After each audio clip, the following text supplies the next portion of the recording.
Tôi lơ rồi. Đọc máy ở đấy chứ.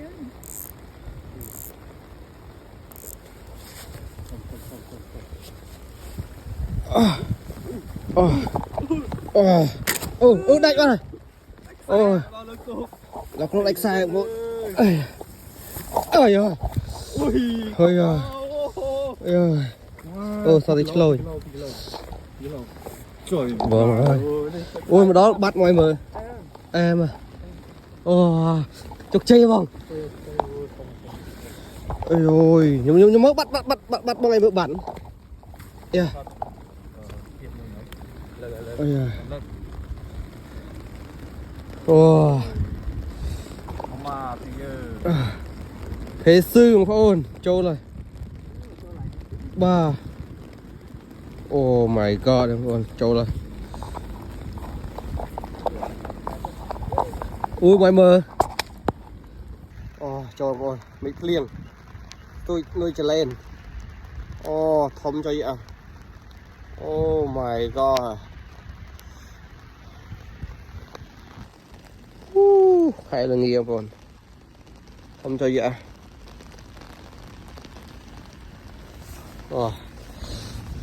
Mập. Trời ạ. Chỉ vật sẽ lấy xa vì nè mặt ông cho nó sọt. Ôi cái này sẽ tiêm. Nó tôi vào đây rồi. Đây.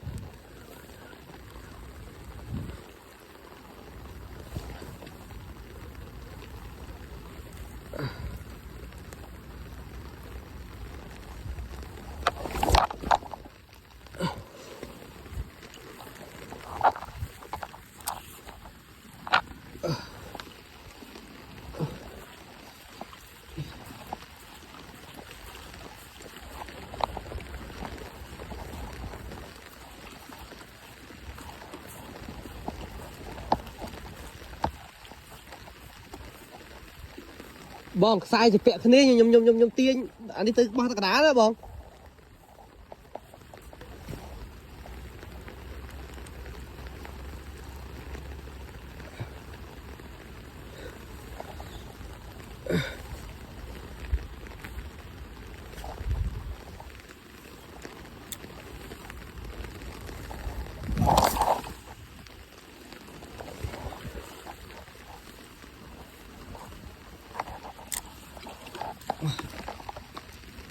Bong cúp ở bán đó cả đá can ná với can nâng à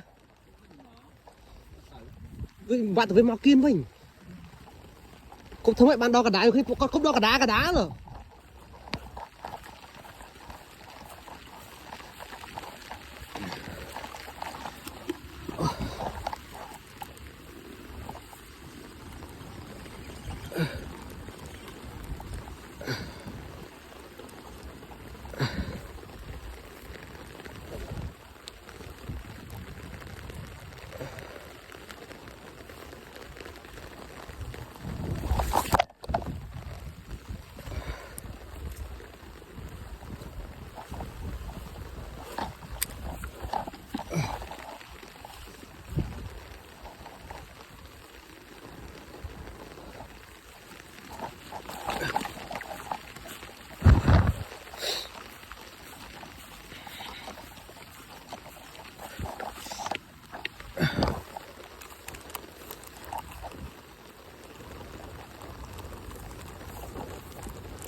Cả chiên kê.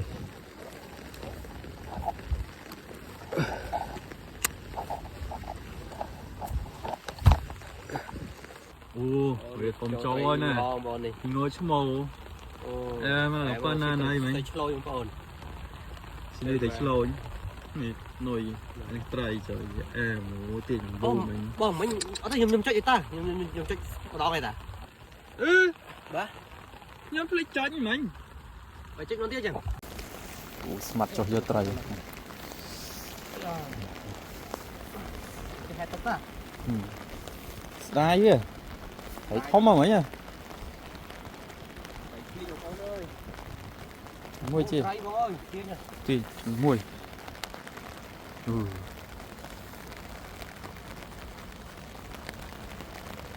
đánh xài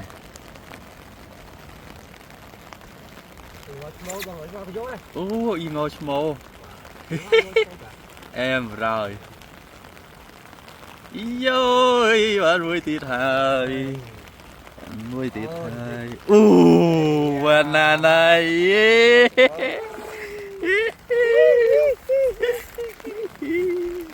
trời chắc mà vô tiếp em tiền đại sai tuổi bán về em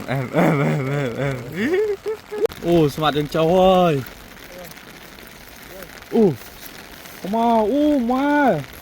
không mà chị ơi không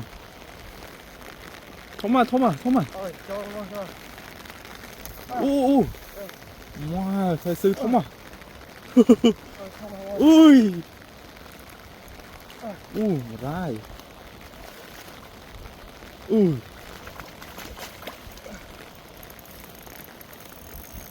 trời lợt rồi chọn smile quá đấy chứ không